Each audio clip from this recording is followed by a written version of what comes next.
This podcast is brought to you by Most Valuable Podcasts, leading the league in podcasting entertainment. Welcome, ladies and gentlemen, boys and girls, children of all ages. This is the Fast Break Podcast. I'm your host, Sean Anderson. Alongside me, as always, is Ricky Widmer. What's up, guys? And Dave Oster is not here, unfortunately. Hola, mis amigos. The schedule has been a problem this week. We were supposed to give you our NBA predictions for the upcoming season. However, schedules did not play into our favor, and we are not going to be doing it this week. We do have a great podcast for you still. Predictions will be coming for you next week. The Warriors win. Good night, everybody. Because we planned it out because it's the McGregor and Nurmagomedov fight on October 6th. Sean can't miss that. Yeah, we're going to be recording that afternoon and then watching the fight that night. So we do have plans for that. Today we're going to talk about Jimmy Butler again. We're talking about Klay Thompson possibly leaving Golden State after the season is over. And we'll be talking about Anthony Davis, the new signee of Clutch Sports, and his possibility of going to the Los Angeles Lakers, because Bill Simmons is saying that you can now produce AD Laker jerseys because it's already written in stone. But before we jump into all that, we do want you to check out patreon.com/mostvaluablepodcast. If you want to be on a podcast, picking a segment each and every month, talk about it, head over to patreon.com/mostvaluablepodcast. You can be featured on a podcast. You can talk about what you want with the podcast you want. It's a fun time, with Jake, with our boy Z, with Christian in the past. Always a fun time to have people on. Bill as well. So if you do want to be on a podcast, check out patreon.com/mostvaluablepodcast. But Ricky, let's jump into a topic we have talked about so many times, and let's just go through some of the topics. NBA trade rumors. Where will the Timberwolves trade Jimmy Butler? Jimmy Butler trade rumors. Is he really the problem? Jimmy Butler trade. Did the Bulls get enough to rebuild? Jimmy Butler trade. Are the T-Wolves legit? NBA trade rumors. Should the Chicago Bulls move on from Jimmy Butler? Should the Bulls trade or keep Jimmy Butler? Should the Bulls trade Jimmy Butler? How should the Bulls build around Jimmy Butler? Hey, man. He's an interesting guy, man. A lot of changes and a lot of different ways to pretty much talk about the same thing over and over again. And some people are saying he should just be the Dos Aggies guy because he's the most interesting man in the world. Man. I disagree with that. I still think it's LeBron. But all this to come to, Jimmy Butler has now pretty much said, this is coming from Mark Stein, that his agent tells the Timberwolves that he wants to be traded to the Miami Heat. The Rockets are apparently aggressively pursuing him. Thank you. It's been a long day. Aggressively pursuing him. And now we also still have the Clippers, the Knicks, the Nets out there. A lot of teams are still vying for Jimmy Butler and bringing him in. Even the Sixers were talking to him, and the T-Wolves threw out Ben Simmons for Jimmy Butler, which is laughable. But let's talk about this. Let's break down some of the possibilities. Where do you think right now Jimmy Butler's going to end up after taking in the past week of commotion? I mean, if I'm looking at a team that is, like, let's say he is going to get traded before the season, I think part of me thinks Miami, only because Pat Riley's going to get it done. He's going to get it done, going to bring Jimmy in, and then we basically have the Marquette boys and D. Wade and Jimmy Butler playing it out in Miami. But there's also a side to me that's thinking, are the Timberwolves are their value of Jimmy Butler, is that going to be so high to where a deal never gets done? Well, that's the thing right now. We'll just reporting that and this is from his most recent article, the Minnesota Timberwolves asking price to trade All-Star forward Jimmy Butler remains quality veterans, top prospect, future assets, and salary cap relief, which is presently too steep of a package for interested teams, league sources tell ESPN. Obviously, we heard about the Ben Simmons and Jimmy Butler trade that was floated out there by Tibbs. Obviously, that's not going to happen in any reasonable or logical future. And I think it is too steep, but again, with the pressure that is being put on Thibs and the owner, by the ownership of Minnesota, I think a deal is going to happen. They're going to have to cave at some point. Now, I said by this time next week we'd be doing a podcast or Thibs would be fired. I think that was probably a little bit too rash, but I do think that if a deal's not made within the first month of basketball being played, I think Tibbs is definitely going to be removed as GM because a deal needs to be made as soon as possible because Jimmy Butler, we don't know what's going to happen. Will he just sit out? If he's not traded and he's not moved, will he even play for the Timberwolves? I mean, why not? Why not just sit out? I mean, there's all contract things with that, but it's like if you're sitting there like, I don't want to play for this team, what's stopping Jimmy Butler from saying, nah, I'm good. I ain't going to play. And that's something that I at least appreciate. I think this is something I wasn't able to at least say last week with the difference between Kawhi Leonard and Jimmy Butler was the fact that Kawhi really wasn't able to come out and say, I don't want to be here anymore during the season. And he, kept hiding behind that injury where Jimmy Butler really came out and said, I want to be traded. Here are the places I want to be traded to. Get a deal done. And I think right now the Timberwolves want to make sure they're getting the best option, but I think also Thibodeau is at least more concerned on keeping Jimmy Butler than he is trading him because, there was even recent reports that Thibs tried to at least, reach out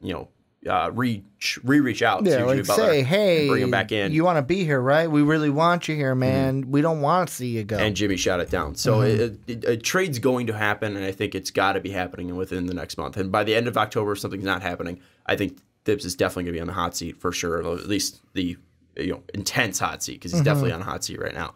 And I agree with you that I think Miami's probably the most likely option just because they do have a lot of contracts they can move around. They have Tyler Johnson. They have James Johnson. Goran Dragic has been a name that I think is a very interesting name that's been thrown around. And there's also teams that would be willing to do a 3-team deal. And one of the ones that I've seen was Goran Dragic going back to the Phoenix Suns, Jimmy going to the Miami Heat, and then obviously young players and assets going to the Timberwolves to give them some cap relief. So I think the most likely one is the Heat, but I don't know if that's exactly going to happen because while I understand why that would be a good place for Jimmy Butler. Not only do I think he would be absolutely phenomenal on that Heat team because, again, he's a guy that kind of fits the mold of those players he likes. He's just that much more talented than the players they have. He does everything well. He fits into a team. He's able to move the ball around, and he's going to be with his buddy D. Wade, who obviously they formed a kinship in their times with Chicago. But the one thing that I think is holding back that deal is just the fact that Miami doesn't have those intriguing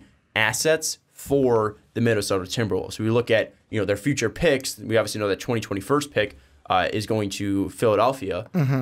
Is it Philadelphia? Yeah, it's Philadelphia because it was traded to the Suns. Now it's in Philadelphia for the Zaire Smith, Mikal Bridges thing. And outside of young players, I mean, you look at Bam Adebayo and then also Justice Winslow and Josh Richardson as well. Those are really the only three young assets they have. But I don't think they want to move on from Richardson because he's such a talented player. Justice is a guy that hasn't really hit his ceiling quickly enough to really show his potential and his worth. And then also Bam was so fantastic, but Bam's not a franchise changer even as top peak. Yeah, but for me, and this goes back to a conversation we had way, way, way long ago.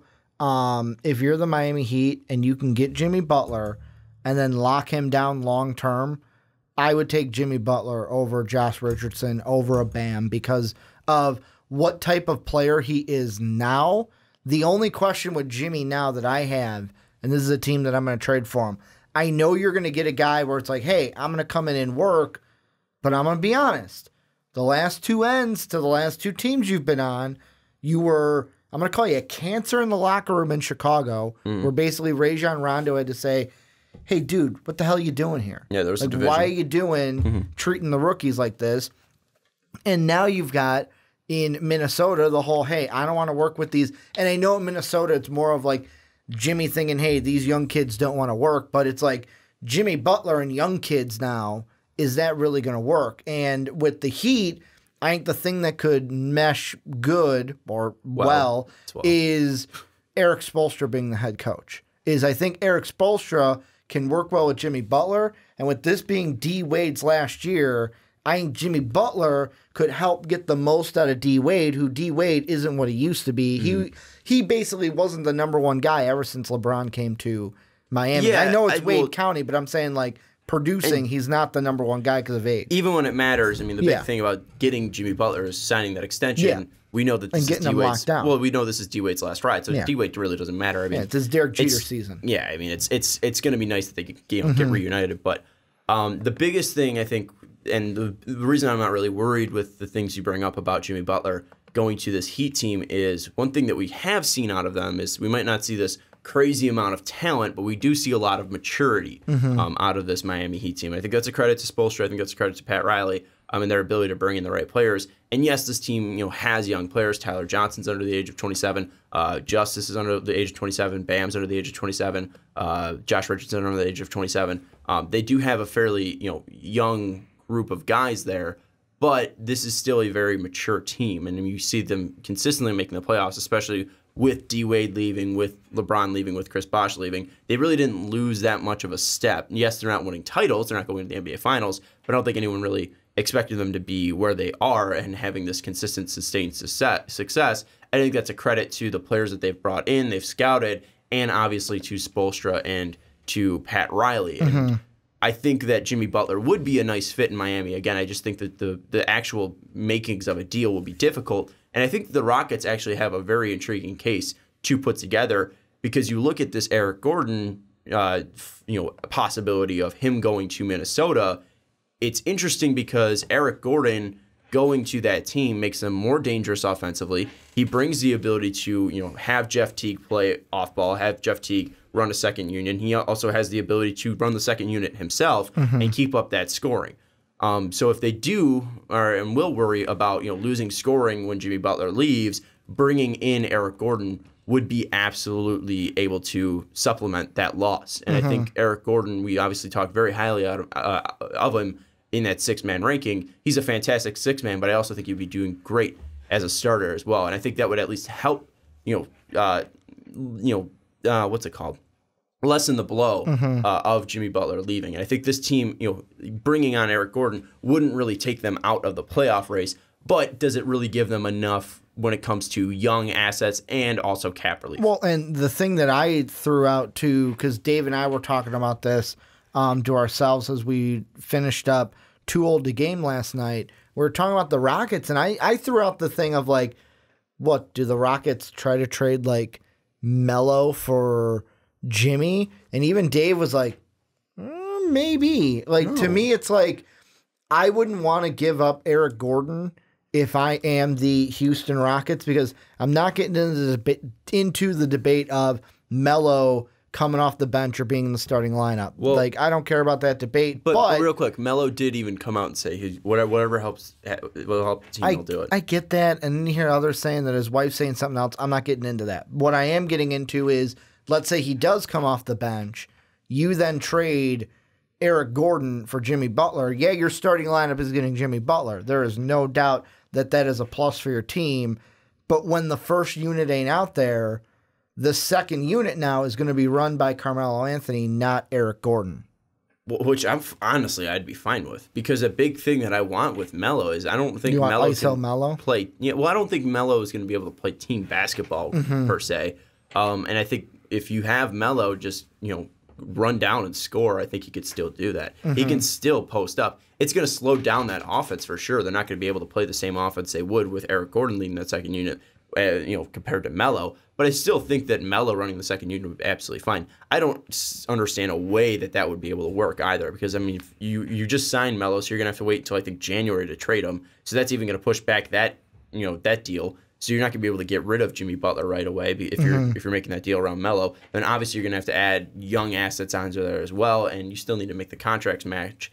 I don't think Melo's going to be in that deal at all. So I think Melo's definitely going to be a Houston Rocket, and I think it would be smart for Houston, because obviously Eric Gordon plays a crucial part to that team, but a big part that he does play is, again, guard ability, and a big reason why this Houston Rockets offense is so dangerous is because of the multiple guard looks that they throw out there. Even before Chris Paul came, it was even with Eric Gordon when him and James Harden would show the same looks when they were both out there on the floor. Having multiple guards is huge, and Jimmy Butler can still handle the ball. Jimmy Butler can still be a guy that can play the three, defend the threes, and go into that starting lineup. I think it makes them so much more dangerous.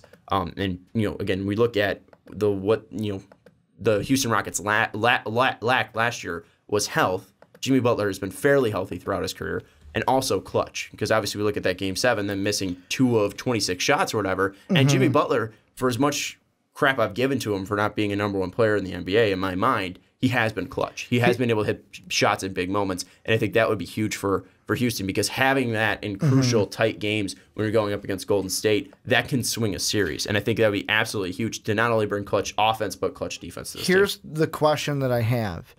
would Eric Gordon for Jimmy Butler suffice? Would that be, in your mind, not Minnesota's mind, what else from the Rockets would you like? And that's the thing I'm thinking about with the Rockets and the Heat.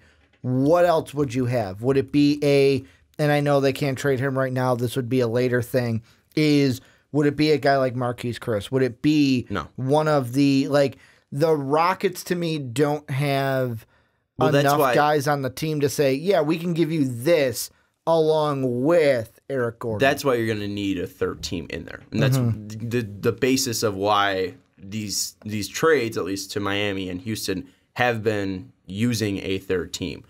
So I think obviously adding Eric Gordon, sending him to Minnesota would be necessary.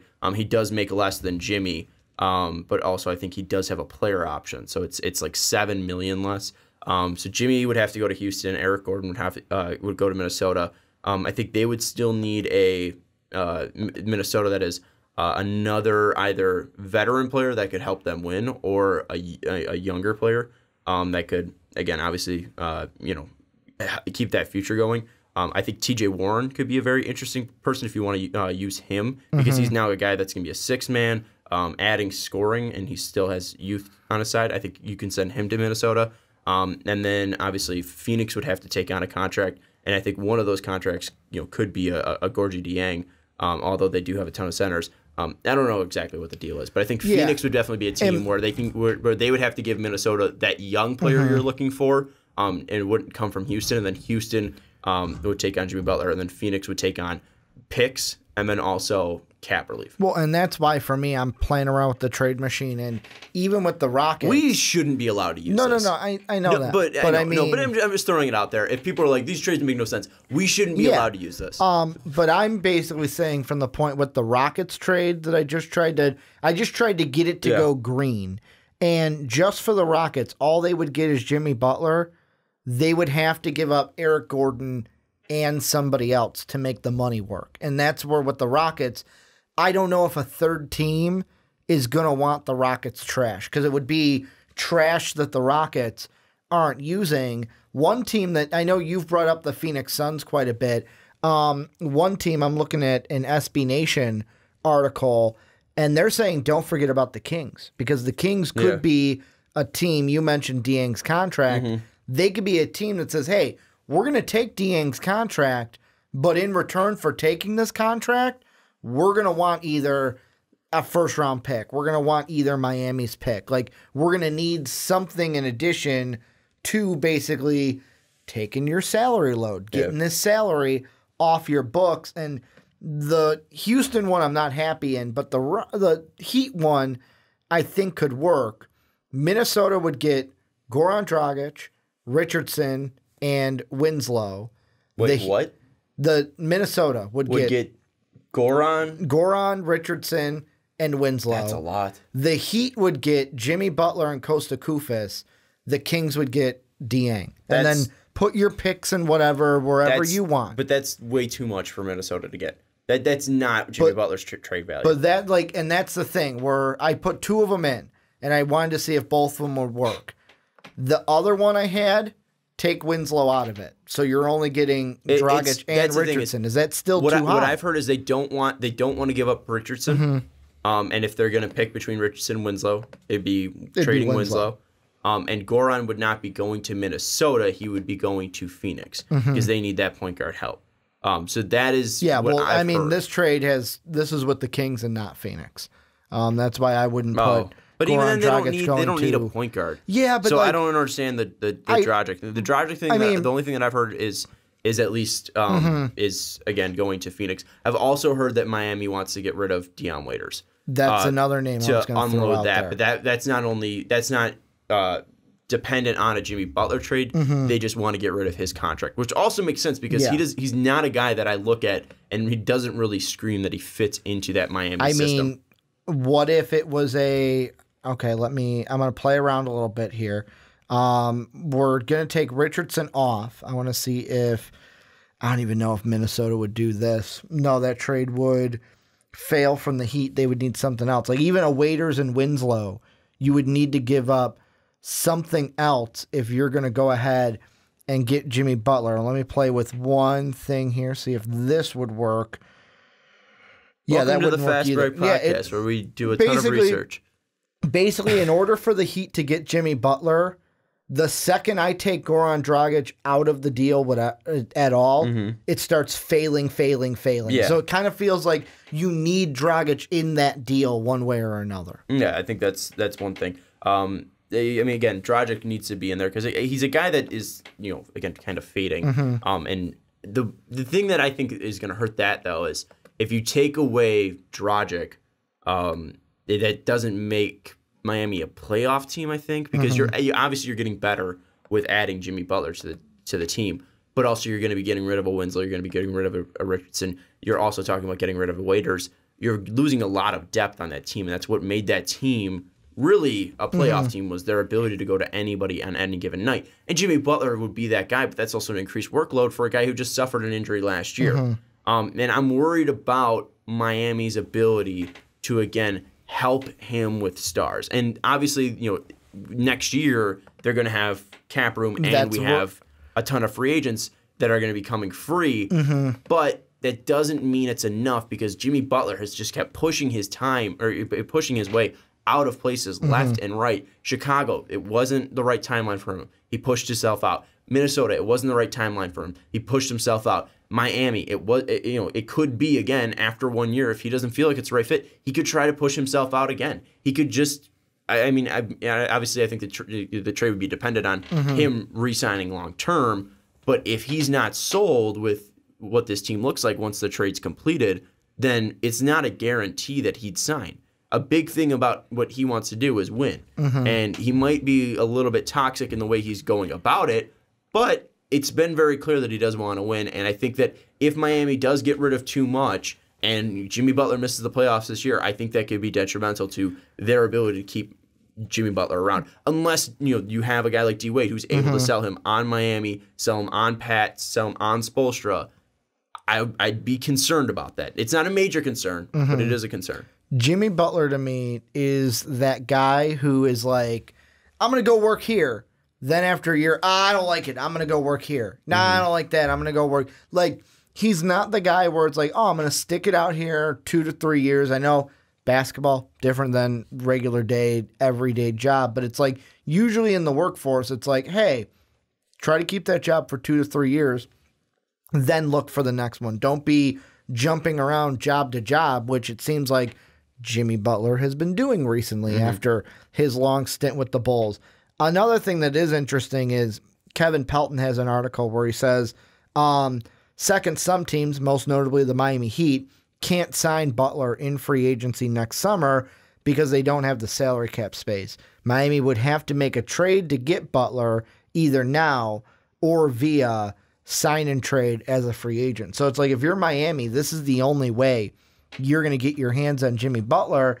And then we bring in the other side of the argument with Jimmy is he's a guy that could be put into the same category as a Kyrie Irving in my book.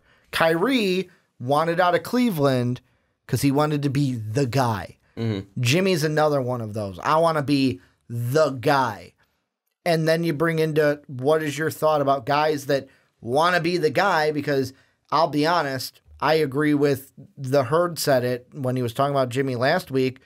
Why can't guys be like Steph? Be like LeBron, where it's like, I know LeBron's different, best player in the world. He doesn't have to worry about anyone being better than him. But like Steph Curry, yeah, Kevin Durant, you're going to come in. You'll be the finals MVP. I'll take less points. But it's cool. We'll win championships. I'm fine with it. Instead of being like, no. I have to be the guy here in Golden State. I think it's just an ego thing because, again, KD was already the guy. Yeah. Steph was already the guy. You already had those moments. It's easier to put that aside and be, the guys on the greatest team in the NBA. I think it's tough, especially when you're not on a team like Golden State, where you're, for sure guaranteed a spot in the finals, let alone pretty much a 75 to 80% chance of winning the finals no matter who you're playing because of how stacked that team is. So I think you can't look at Golden State and be like, well, they're doing it because... No, I'm saying but I'm not necessarily Golden State, but just I'm not saying you, I'm saying anybody. Yeah, it's like, but why can't players, I know it's easier said than done, but it's like, if I'm a team, I don't know if I want a I don't know if I want a guy like Jimmy Butler who's going to be like, no, I want to be the guy. No, I want the guy that's like, hey, I'm going to come here. I'm going to try to get other free agents to come with me, and we're going to do this together, even if he's the leading scorer, I'm the leading scorer. I don't think, again, we've heard things, and it's not really what Jimmy's saying. He doesn't want to be the only guy on the team. He wants to win. So I think that what he wants to see is, have a guy like Kyrie next to him and be able to say, we're the guys. I don't think it's exactly that. I think the biggest thing, though, is at least it's Jimmy Butler and Kyrie together doing it instead of within Minnesota, they're giving 5-year deals to Wiggins and Karl-Anthony Towns, where Jimmy Butler was the addition to that. It wasn't Jimmy Butler being added to. Well, and I think that's what it is. It's not really, again, about the stardoms of the team. It's who's being added to whom. Who's the addition? Who's the guy that's helping the other guy win? Well, and the thing that what also Jimmy plays wants is, into again, Kyrie to help him, not him helping Kyrie or him helping Cat and Wiggins. And the other thing that plays into it too is Jimmy also doesn't like Wiggins and Cat because he thinks that they're lazy. Well, yeah. And you're going to get, it's like, wait, this guy's lazy and you're going to give him a max deal? No, screw that guy. There's that also little sprinkling onto the situation. But I'm at least talking separate of the Minnesota thing. Again, with the guy conversation. I don't think it's, he wants to be the only guy and, he wants to have a heroic Superman effort where he's bringing guys like, a LeBron James where, yes, he does have a Kevin Love, but obviously it's his team. I don't think it's really, he wants to have his own team. He just wants to be, again, someone that, you look at that team and it's like, all right, Jimmy was the first piece. He wants a quality veteran next to him. Yeah. That he can lean on and know, hey. It could be a star. This guy's going to work. I think he could be a star like Kyrie. But like this guy who's like, hey, this guy is going to work just as hard as I am for the same goal. Instead of it's like, these kids are playing Fortnite. What are we doing here? Are we playing basketball or playing Fortnite? I think, and it's with, again, at least the final thing. Yeah, the final thing on that with Cat and Wiggins, they don't have that urgency to win a title. Where they're not even in their primes yet, and Jimmy's in his prime. He needs to, I think, have that at least ability to say, all right, I at my best, at my prime ability, my peak ability, I was able to go out there and at least try my best to win a title. And he probably didn't feel that way in Minnesota. So if he does go to Brooklyn and Kyrie joins them, I think it'd be fine because again, if they're competing for a title, I think that's the thing that makes the most sense. But let's move into the at least the crux of this. Is that even a word? Let's just get into our predictions. Throwing a Harry Potter reference. Let's get into the predictions. Where's he going?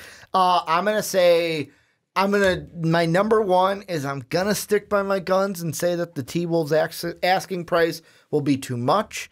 He will leave in free agency, but if a deal gets done this offseason, before the season, or early into the season, I think it's Miami. Gotcha. A crux is a word. It's a noun. It's the decisive or most important point of an issue, and that is exactly what this is. Where is Jimmy Butler going? I agree that he will be dealt. Well, you're not saying he's going to be dealt. I think he will be dealt. Again, I'm not changing my position on that. I think he will be dealt either before the season, which is in 18 days, or at least very early into the season. And I think that it's still. I still feel strong about the Clippers. Because yes, the asking price is high, but if they're able to fold on some of their younger players, I think that Jimmy Butler would definitely go there. And I think that they would be smart in getting a Jimmy Butler. I think Miami's a good fit, but I don't think they will get him. And then I think you look at Houston. So I would say if I had to rank them, Clippers 1, 2 would be Houston, and then 3. I know they will not separate with Jamal Murray, Gary Harris, or Nikola Jokic. The Nugs. But I think the Nuggets could still be a possibility. And that team with Nikola Jokic, Jimmy Butler, Gary Harris, and Jamal Murray is for sure a 3 seed in the East. But let us know your thoughts down in the comments below. Where is Jimmy Butler going? Is he going to be traded? Is he not going to be traded? If he is going to be traded, where is he going to be traded to? Let us know down in the comments below. But let's move into the next topic, and that is talking about... Oh, this is weird. Nick Friedel wrote about this this topic. Usually a Bull guy, Bull rider. But he wrote about Klay Thompson. Klay Thompson on his Warriors' future. You just want to stay on the train as long as you can. All-star swingman Klay Thompson again made it clear that he would like to stay with Golden State for a long time. He said about being on Golden State, it's awesome. Makes you want to win now, though, and that's for sure. Makes you want to make the most of it. I think we have in the last 2 years. It's crazy because we are back-to-back champions, but at the same time, I feel like we are all relatively young, and we can still get to another level and keep winning, not just this year, but years beyond. So Klay does seem like he's very set on staying in Golden State, but his contract does come up at the end of the season. Obviously, that cap is going to be a mess because also Kevin Durant's contract comes to an end, and DeMarcus Cousins is only on a one-year deal. So a lot of moving pieces in Golden State. Some talks about him going to Philly. I know Jake is extremely excited about that, our patron.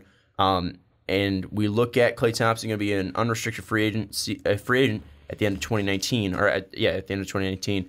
Do you think that Klay will be a lifetime or lifer in Golden State like he says he wants to be? I do. And the reason why is, for me, when I look at Klay and Steph, it's like the Scotty and MJ of the Warriors, where when I was growing up as a kid, we never thought that Michael Jordan and Scottie Pippen would play for any other teams together than the Chicago Bulls. And that's how I see Klay Thompson and Steph. Just totally forget about Scotty's time in Portland or Michael's time in Washington. Well, the Washington never happened. Portland, I will say, that one was respectable. But it's like, the thing I see is, if I'm talking about people leaving the Warriors, I'm not talking about Klay and Steph. First, I'm talking about Kevin Durant.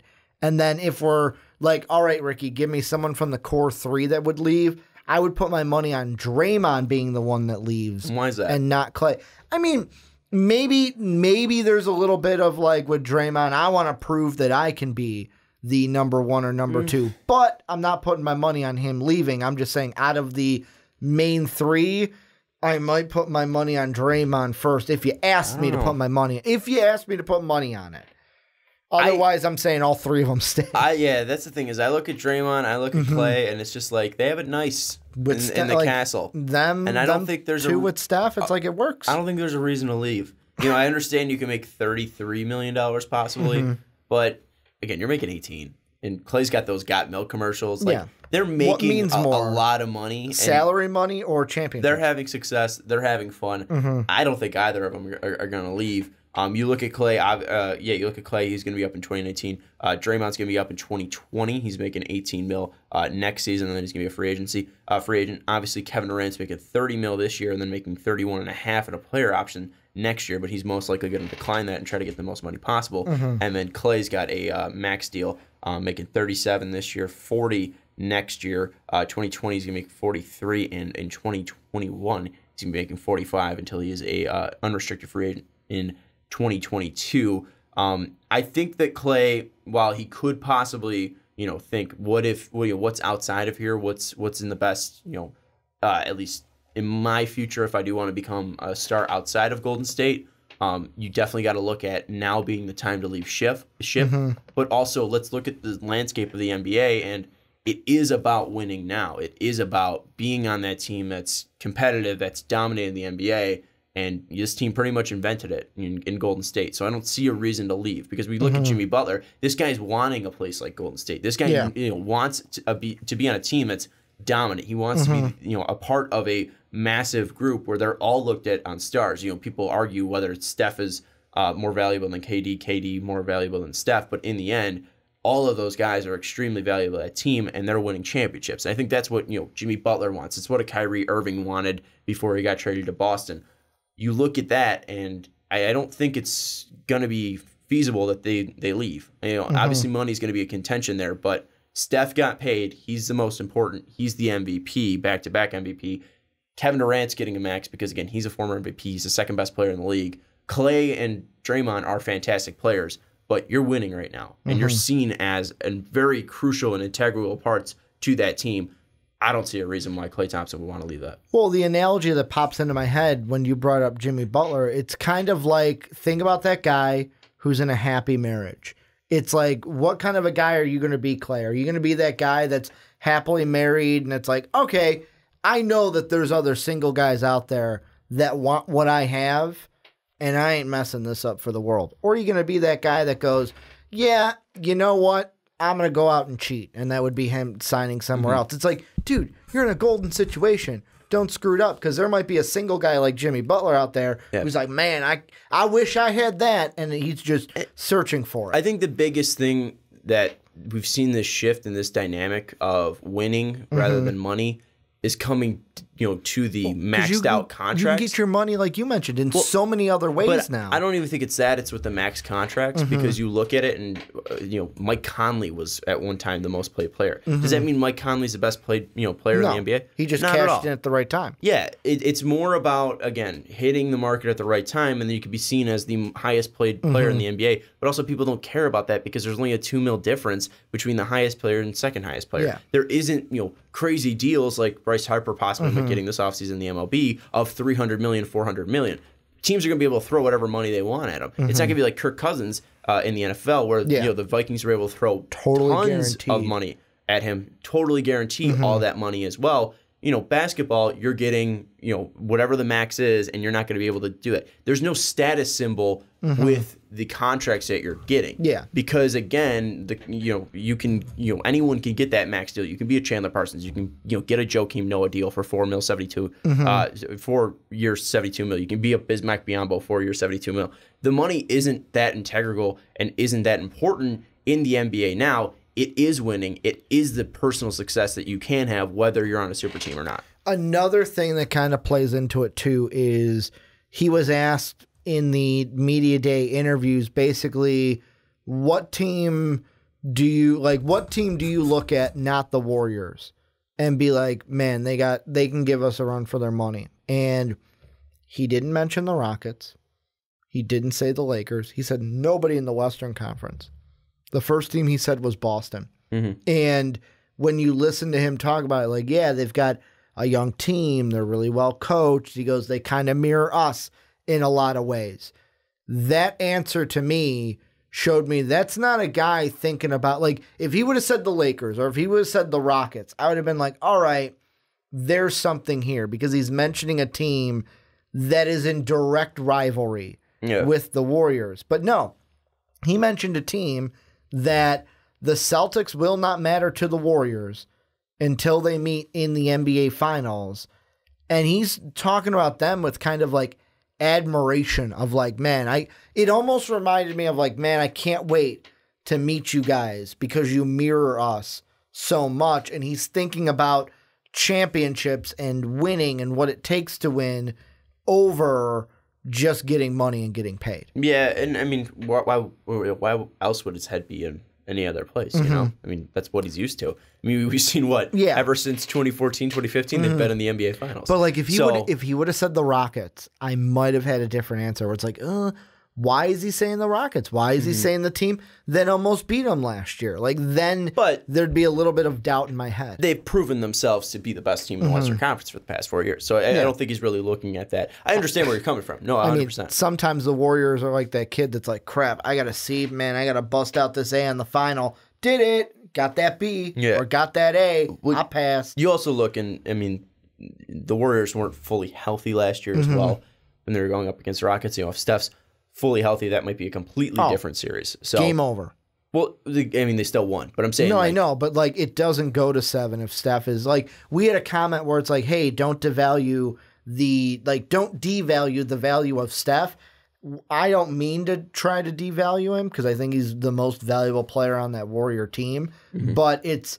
Without Steph, the Warriors wouldn't be where they are. And without if he's at 100%... the Warriors are a tough team to beat. Now, the one thing that we should direct this conversation to is, obviously if Klay stays, it's fine and dandy. Steph's obviously, locked up till 2022. Draymond's got another 2 years with the team for sure. It's that Kevin Durant wild card of him having a player option this year, most likely going to decline it and hit the open market as well. It's not a for sure certainty that he will be staying in Golden State, because obviously a big thing that he wanted to do was get that contract, or get that ring, and obviously he's got 2 now, and most likely going to be adding a 3 this year.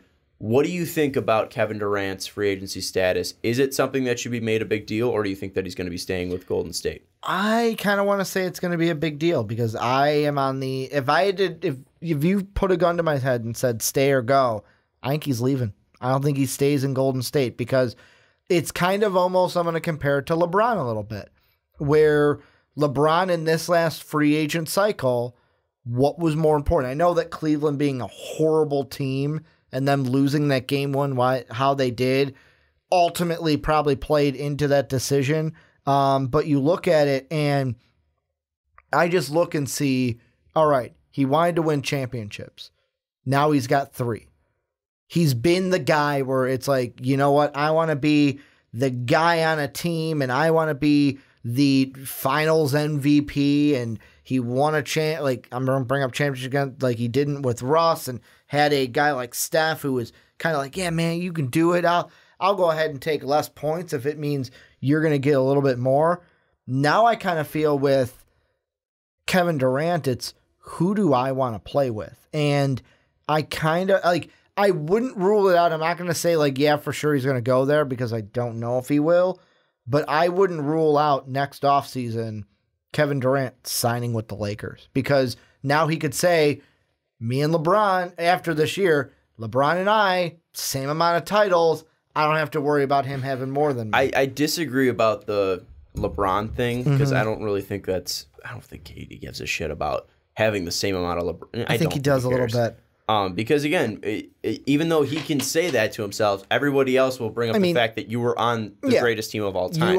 LeBron earned his titles, and I'm not saying KD didn't. But again, it was was an easier road for KD to win those titles than it was for LeBron. And I'm not getting into that debate. I'm saying, but you're also talking about the same guy who we criticize because on Twitter he talks to the peons like us who yell at him on Twitter. It's like, dude, mute your phone. You're talking to that guy.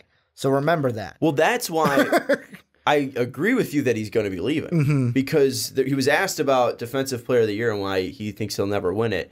And he said, they're never going to give me anything. They don't have appreciation for my, pure skill or, my skill of the game. Because he's on the Warriors. They hate everybody in this building. They hate who we are. And I think it's going to come down to he wants to get away from a LeBron James. I don't think he wants to go to the Lakers because why would he want to be, again, the second player seen on a team?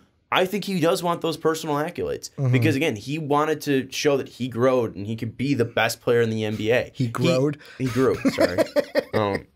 I apologize. He grew for his, in his personal game, and I think he wants to prove that he's now the best player in the NBA. And I think you can show that if, again, it's not really by rings. If you go out and you go to a team that's similarly built to the Lakers in the Western Conference and you go and take down, LeBron's Lakers and you go out and take Golden State and you take down Houston, I think KD could possibly make the argument in the next 2 years that he is the best player in the NBA and take over LeBron James. Because a lot of talk right now is, why is KD going to be the player that was never the best player in the league, like never seen as the best player in the league. You know what I'm talking about? Like he was such a great player, but was never seen as the best. Because KD really has never been seen as the best. It's always been LeBron. Yeah. I think that could be something that he wants to go for. He wants to be seen as the best player in the NBA. I think he'd go away from Golden State, and I think he'd go away from LeBron to prove that he is the best player in the NBA. So he's going to Phoenix. Or not Phoenix, Philadelphia. No, I think he stays in the Western Conference. Where though? Like, well, I don't know. What, the Nugget? Because other than that, it's he's got to go to a team where he's for sure the number one. So obviously he's got to avoid LA. He's got and pick a team that's going to be that and can compete with the Warriors. Well, hold on. Let me talk about my rationality. He's got to avoid a team that is obviously Golden State, Los Angeles, which is because he doesn't want to compete with LeBron. Yeah, I think he's got to stay away from Houston because that's too much help. In Chris Paul and James Harden. Also, I don't think they'll be able to sign both of them. I think you'd look at a team then that has youthful players, but is also in a playoff contention. So you could look at a Denver. I don't think that's going to happen because there's a lot of there's a limited cap space in Denver right now. I don't think Minnesota happens because I don't think they're in contention enough because obviously they have a limited cap space as well. There's been talks about Oklahoma City. I'm not buying it because obviously Russ and Paul George have insane contracts right now. I don't think Dame and CJ happens either. What I'm trying to get to, though, is I look at teams like the Dallas Mavericks, the San Antonio Spurs, and I think that you might call me crazy, but even possibly Phoenix. If they show enough because they're going to have contract space. They're going to have cap space, or maybe even Sacramento. Both teams are going to have cap space. They are young, and maybe KD gives them enough of a spark to push them into the playoffs. I think Phoenix and Sacramento are well outside. I think San Antonio, having Pop there, having DeMar there, I think that could be definitely a team you look for, as well as DeJounte Murray. And then you look at the Dallas. Obviously, they have Dennis Smith Jr. They have Luka Doncic. They have Harrison Barnes, who I think is a free agent next year. DeAndre Jordan. They're going to free up some cap space. I think Mark Cuban could possibly make a play for KD. I think he would want to stay in the Western Conference to try to beat out LeBron and Golden State too. I got one more. This one might sound crazy. Clippers? No, not the Clippers. That would be interesting too. If they got a Jimmy Butler, maybe. Because I think Jimmy's a small enough of a star to make that work. Exactly. And plus, the Clippers, I'm going to come to LA. I'm going to rule. You know what, LeBron? I'm going to take LA away from you before you can even take it. So that would be an interesting one. But one I'm thinking about, and I don't know exactly because I see an 18 mil contract. I see a 13 mil. The highest they have is a $25.5 million average salary. What about Utah? You got Donovan Mitchell, who's up and coming. You're going to be above him. You've got Rudy Gobert, the best, I'm going to say best defensive center in the NBA down low. I don't think anyone's arguing that, no. And you've got Jumpin' Joe, Dave's guy. So, I mean, you look at that team, and I don't know exactly what contracts it would work. I'm thinking it would work, but why not a team like Utah? You add Kevin Durant to that team, they become a lot better than they are now. The question is, could they compete with the Rockets, Lakers, and Warriors with Kevin Durant? Right now, SpotRec has Utah at $24 million in practical cap space. So maybe. I'm not entirely sure. I'm not a cap genius, but if they could make it work, maybe move a Derek Favors or one of those contracts. They're a team that I look at and I go, man, they were a team that was second round, got by the Thunder. The only reason they lost in the playoffs is they ran into the buzzsaw known as the Golden State Warriors. Why not join that team? It's got young talent and it's in the Western Conference. The only thing that I would say, and this doesn't work for my Kings and Phoenix one, which is totally fine. I think those are far shots. I think I would even put Utah above them. So thanks for throwing that out there.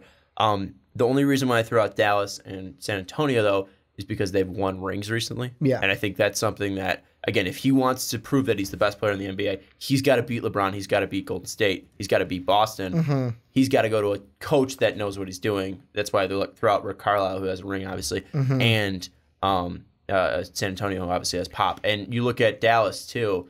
This is most likely going to be Dirk's last year. They're going to need another star. Yeah, Dirk going in. That could be something that really kickstarts that. Another thing, too, that I kind of think about with Utah is this wouldn't play probably a huge situation, but let's say bring back the Thunder thing for a second. Let's say he's itching for a crowd base that is similar to that Oklahoma City, because a lot of people talk about how that's kind of it's a college crowd down there, and I'd love to go to a game in OKC one day. Utah's not far off from that. Even way back in the 90s when I remember the Bulls playing the Jazz, it was that is the kind of atmosphere you get with Utah as well, where it's kind of that ruckus college crowd where they're not, I wouldn't say they're not quite exactly OKC levels, known for OKC is always talked about on SportsCenter, but I feel like Utah has that same kind of, what's the word I'm looking for, personality that a crowd like OKC had that you're not going to get from a crowd like Golden State. Yeah, I mean, Utah can be definitely an interesting place for him to land. I don't know if it's exactly going to happen, but and could bring him first championship ever. That's something that could be important too. But I think Quinn Snyder's a fantastic coach. I don't want to take that away from him. But I think having that ring to back it up would be important. And you look at, again, Cuban obviously has a ton of pull throughout his career. He's one of the most popular, at least well-known owners in the NBA. And then San Antonio, they have that rich history of being able to win, especially having Pop. So I think that those two, at least in my mind, probably lead the pack, because I do think Kevin Durant's going to end up leaving this year. If Kyrie leaves Boston, does he think about Boston again like he did the first time around? Do they bring in TB12 to try to sell him on Boston to get KD 35? If Kyrie leaves. Let's see if 35's available with all the Celtics retired numbers. I don't know. I think he would stay in the West because I don't think he's going to leave because I think he still wants to be in that area. I mean, I don't know even shit about him, but Gordon Hayward, you're going to be high. Like 35 is retired. Reggie Lewis, and then at that point, it's like the greats of Tom Brady and Kevin Durant, the greats to wear the Boston uniforms or New England Boston uniforms. But for me, the only other team I would maybe throw out there, but I'm not going to say they're a high quality one, is what about the Spurs? I mean, they've got DeMar. You're better than San Antonio. Did you? Okay. They've got DeMar. Were you not listening to me? I didn't hear about the Spurs. I heard you mention the Nuggets and kind of talk about that. I was talking about Dallas and San Antonio leading the pack. Yeah, but because of Pop. You mostly went into Dallas. But San Antonio, I was kind of thinking about because I didn't hear you say them. Because of Pop, and I mean you got DeMar DeRozan, and you'd be better than DeMar DeRozan. The only thing is, are they going to be? They're a team that I would think with Kevin Durant would have and this sounds bad to say, would have a worse chance of competing with the Warriors and the Rockets and the Lakers than a team like the Jazz or a team like the Nuggets if they got them. Why is that? Just because I feel like with not necessarily Pop, but DeMar DeRozan, I would take the young talent in Utah over the older talent in San Antonio. I mean, if they have KD, the only team that has a better player than KD is Los Angeles. Yeah. And still there is young talent in San Antonio. We know that Pop can find that young talent that does help that team. I would trust Greg Popovich to put a good team around Kevin Durant. And I know you said that you don't think it'll happen, but do you think in any universe it's possible that he does go to LA? That is a thought in his mind that he goes there, or is it 0%? I don't think that's. I think they have too big of egos to work together. I think they're friends, and I think they want to see each other succeed. But I think they want to see each other, themselves succeed more than the other one. Which makes sense. I'm not going to bash them for that. I don't think KD would do that. I think KD's got too big of an ego to go play with LeBron. And I think LeBron honestly probably wouldn't want to play with KD. And I think it's. And we're not going to get you to make a bet out of it because we know what happens when Sean makes a bet. I think it's fun in theory. I think they'd probably talk about it and be like, "Oh, wouldn't it be awesome?" And it would be interesting to see kind of those like two. Team Banana Boat. Yeah, but I don't think it's ever going to happen. I don't think that they have. It'd be like I don't think Jordan and Magic Johnson could ever play on the same team. Yeah, but that was a different, in the 90s and stuff, even a little in the 2000s. Egos don't change, brother. No, I get that. The world's been around for thousands and thousands of years, and egos have never changed. The league right now, although egos never changed, the league is a little bit more friendly now than it was back in the day. Bill and Wilt, because, again, obviously, free agency wasn't the same. Yeah. They could have went to the same team, but Bill wanted to fight against Wilt, and Wilt wanted to fight against Wilt. Yeah. Even though they were great friends. It's just something that you want to be the best, in no matter what sport it is. I just don't see those two working well together. Steph is such a laid-back guy. Klay, laid-back guy. Draymond obviously isn't on the same level as the whole team, man. Steph, they're just so laid-back. As Steph is, and you look at LeBron. LeBron wants to be seen as the alpha. KD wants to be seen as the alpha. I don't think those two are ever going to mesh. Also, I'm gonna mesh together. I'm gonna throw this out there. Did you see Be Easy and his interview? No. Basically, it looked like LeBron told that entire team, don't mention a championship. Because McMenamin was like, but yeah, if you guys do everything you're going to do, what's the goal for this team? He goes, dude, we're just going to take it one game at a time, man. And McMenamin goes, yeah, but if you take it one game at a time, where will you be? And he goes, the future, man. We're going to be in the future. And I like how you're already giving credit to LeBron. Not Luke Walton said that. Not Magic Johnson. LeBron told that team, don't mention a championship. Again, I think that's why we'll get to it next week. I think you're overhyping the success the Lakers can have. Because I think that LeBron and I don't think that's a success thing. That's a, hey, let's not try to get too high to where we're at. I'm talking about how you're thinking that Luke Walton will mesh well with LeBron James. I think LeBron James is going to steamroll that motherfucker. And sorry, Luke Walton, that was strong language. Hey, man, anyways, Bill's going to come after you after he comes down from Mount Kilimanjaro. I would hate to fight Bill Walton.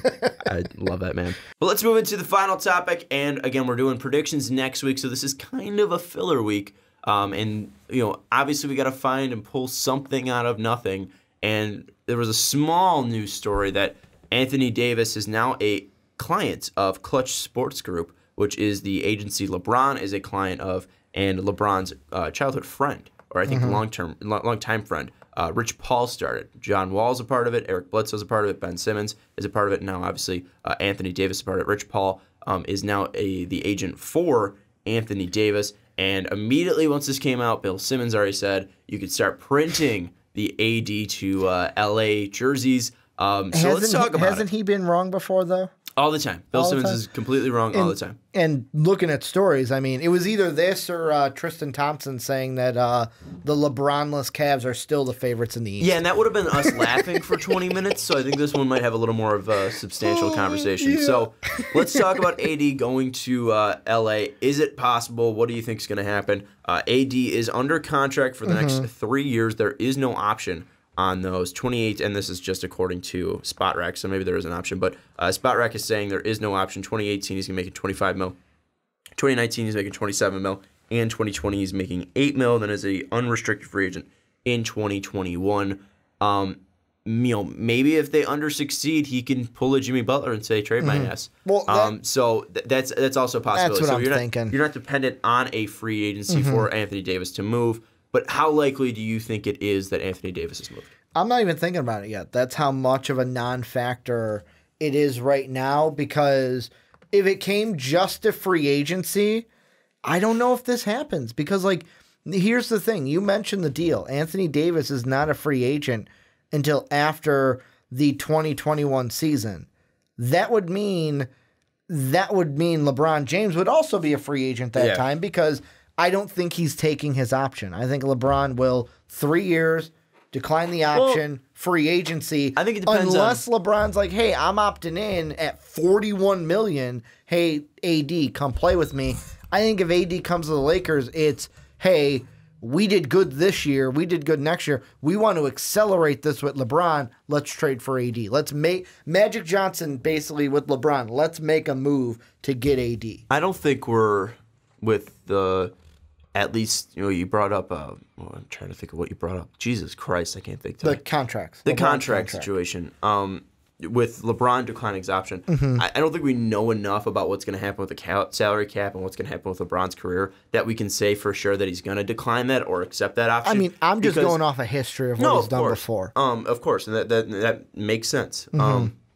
But, with his family, maybe he just is like, all right, I'll accept it. I want to stay in L.A. Maybe he works the deal and re-signs even longer. But maybe he gets injured and has to take that 41 mil. So I think LeBron it's not for sure and certain that he's going to be gone after 3 years. So, Let's maybe. knock on wood that doesn't happen. Well, again, no, I'm just saying for sure. It's not for sure certain that he's going to be gone after 3 years, or at least declining that option in the next 3 years. So I think it could be possible that when you do hit that 2020 season of AD being a free agent, that LeBron is still on the Lakers. So I don't really want to throw that out. But I think if AD is going to go to the Lakers, it's going to have to be through a trade after this season. But I'm expecting big things for the Pelicans this year. Now, I'm not expecting finals at all. I'm not even expecting Western Conference appearance. But I'm expecting AD to win the MVP this year. I said that, I think, 2 weeks ago, whenever we did the hot takes with Jake. I think Anthony Davis is going to be our MVP this year. I think this team's going to be possibly at the max a 4 seed in the Western Conference and at worst a 6 seed in the Western Conference. I think this team's got a ton of talent. Julius Randle's on this team. That's the big free agency signing that they've had this year. They brought in Mirotic through the trade deadline last year. Drew Holiday was absolutely fantastic. I know they lost Rajon Rondo. They lost Boogie Cousins as well. Boogie Cousins as well. But I think it's going to end up where Anthony Davis is going to see such an increase in his usage. We're going to see truly how special he is. And I think this is going to be a guy who puts up 32 to 30 points per game. He's Defensive Player of the Year. He's an absolute efficient monster.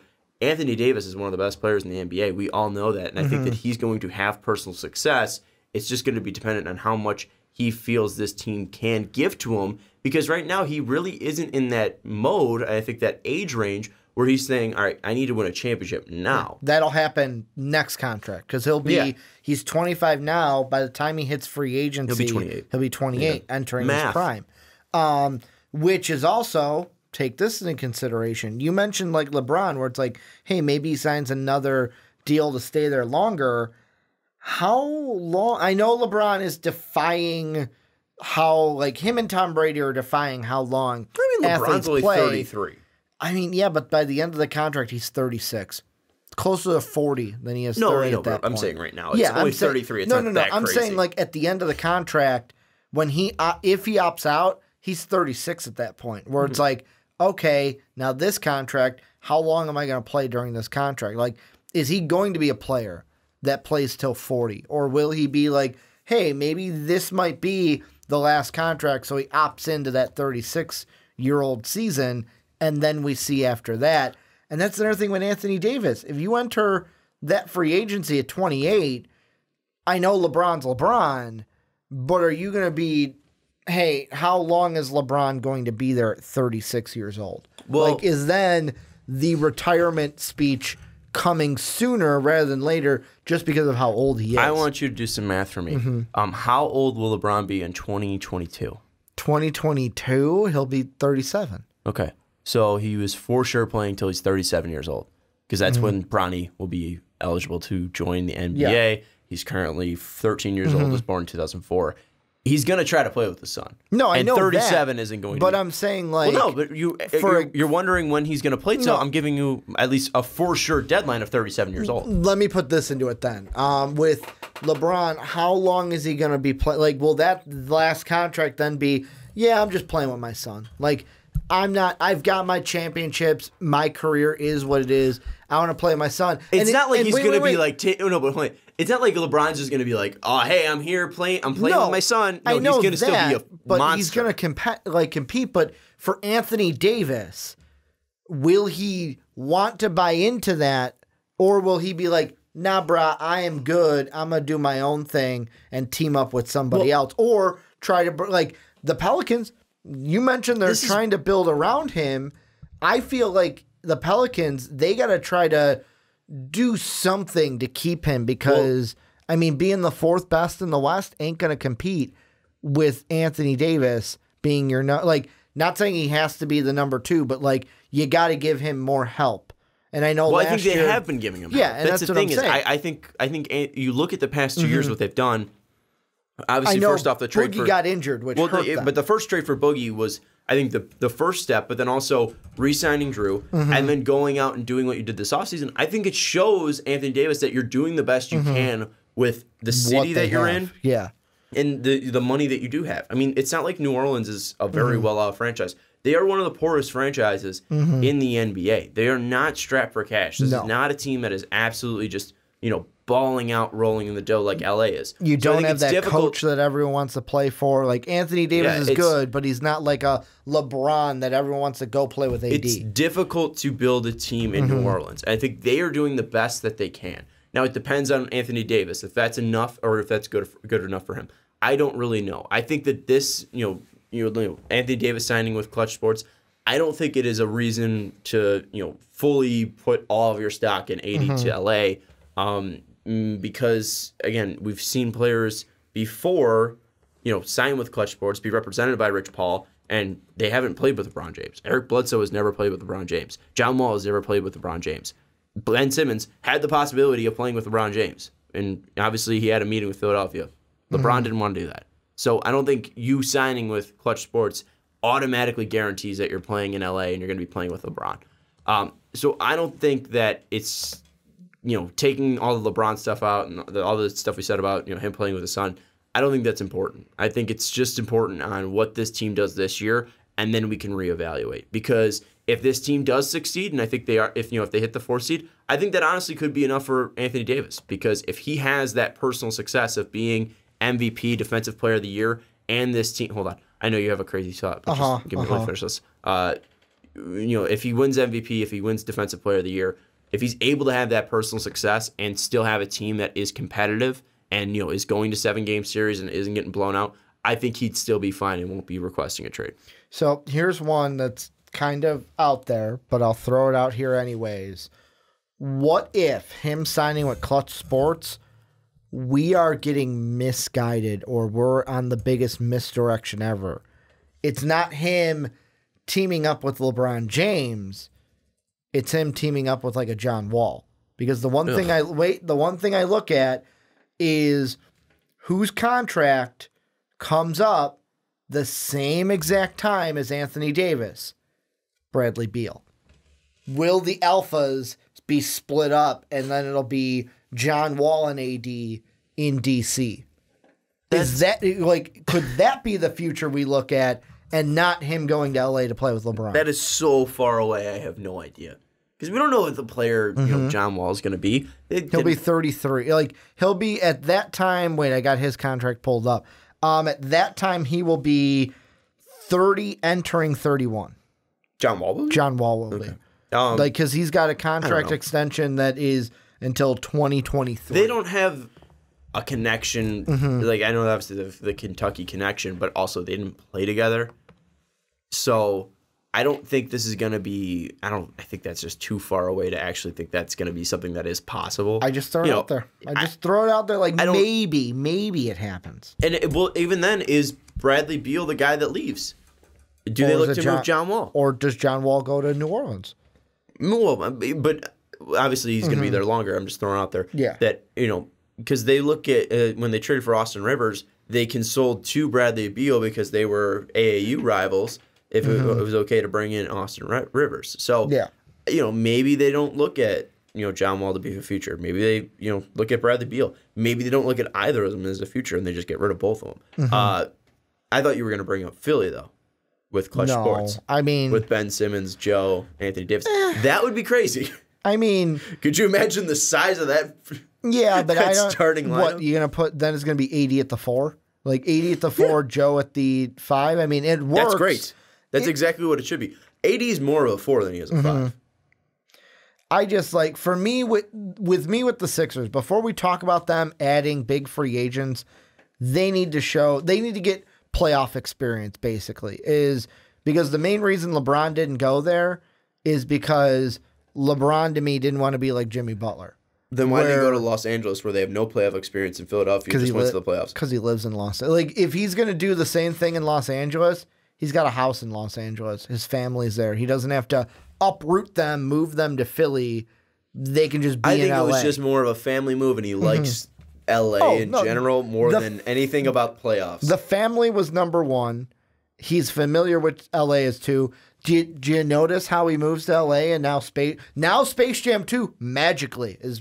We've been talking about no. Come on, that's always been discussions. No. We've been talking about Space Jam 2 for years. He moves to LA and now magically, boom, it's gonna happen. That was probably so long in the works. I don't think that it was because I'm just saying in Cleveland it was never gonna happen. I think that movie was going to be made in 2018. At least announced in 2018. Whether he was in LA, whether he was in Siberia, whether he was in Cleveland, whether he was in Afghanistan, wherever he was, that movie was getting made in 2018. I find it funny. It's interesting, but I think obviously it's easier for him because you even see he's in that new movie as well.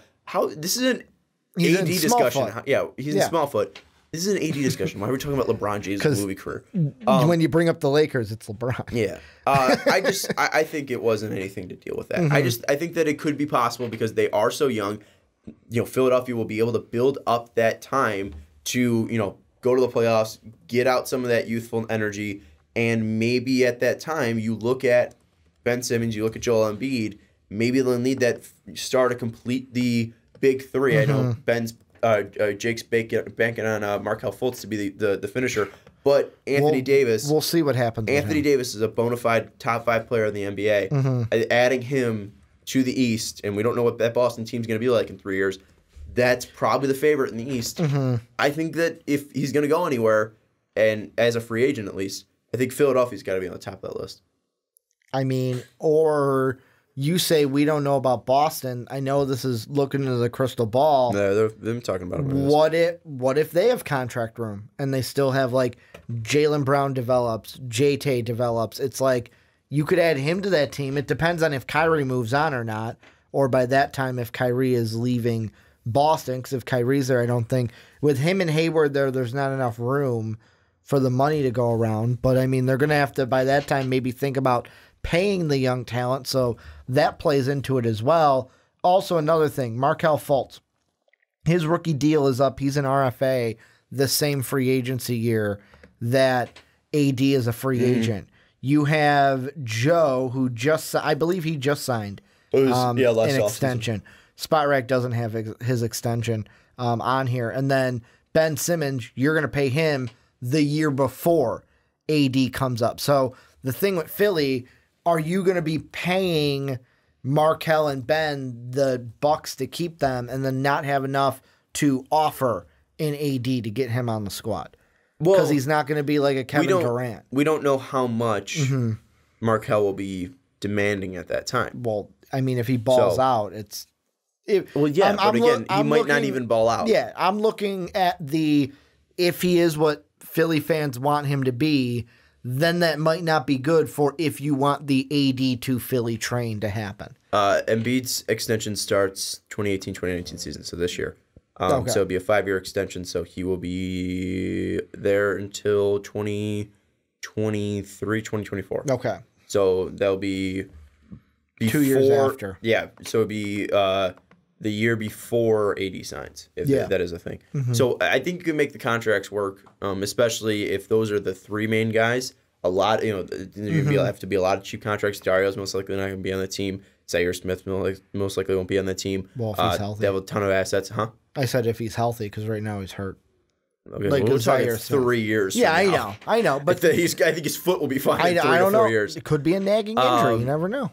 But I'm just saying, the players that we see now outside of Ben and Joe most likely won't be on this team. So I think that if AD is going to happen, obviously we don't know yet. But I think if we're talking about teams that he will go to in 2021, I think Philadelphia's got to be at the top of the list. Who knows? Maybe the Bulls. We don't know. That's why. Maybe the Bulls have brought in talent, and he wants to come home to Chicago. Maybe, Ricky. Maybe we're talking about that. I just wanted to throw Chicago in there. Final thoughts on AD? I don't think he's going to LA. I think this is an overreaction to he's clutch sports. I would think somewhere else. I'm going to put my money right now that he stays in New Orleans and then never wins a title. Dave's literal quote on why we should be doing the podcast is because there's going to be more dissension between Ricky and I and more disagreement between Ricky and I. We didn't disagree a lot. I think we agreed on every single point. I don't think. Where did we disagree, Ricky? We didn't yell at each other today. No, but even then, I don't think we I don't think we disagreed. No, it was just a good conversation. We were like, I think Miami's gonna happen. I mean, I think KD's gonna leave. I think Clay's gonna stay. This podcast, it came from my outrageous ideas, whether that be trade or like AD teaming up with John Wall in 2021 in DC. Yeah. Well, I mean, we were trying to make the clutch sports things happen. Anyways, let us know what you think about AD. It's going to Brooklyn. Is it going to be staying in Brooklyn? It's going to play for the Nets and Jay-Z.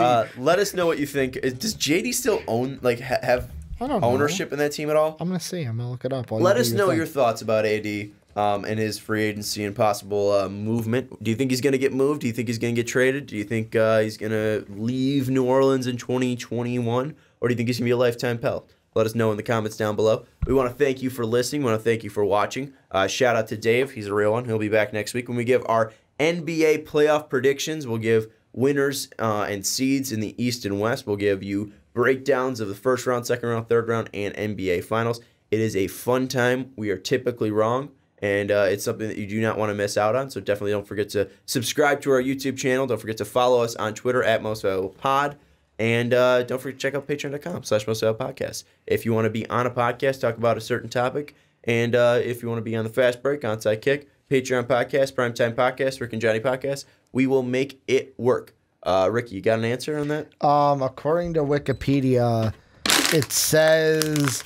I don't even know what you're Googling, to be honest with you. That Jay-Z and the Nets. Oh, the Jay-Z thing. It says here he would give up a small share of Brooklyn Nets. In 2013, he officially announced through the Life Plus Times website that he will be relinquishing his ownership. Okay, so he's not an owner. Yeah, right. It's been like 5 years since he's been. Sick, great. But we're real up to date with the NBA. I still made a Jay-Z Brooklyn We've been doing Nets a reference. podcast on the NBA for about 3 years. We don't know who fucking owns the teams. Anyways, for Ricky Widmer, I'm Sean Anderson. We'll see you next time. Here's Tony Reale style. Around the horn. Paper toss. I wasn't actually going to throw it at the camera. Come on. What, you think I'm a mongrel? You think I'm going to break our only camera? Huh? Kinda. We'll see you later.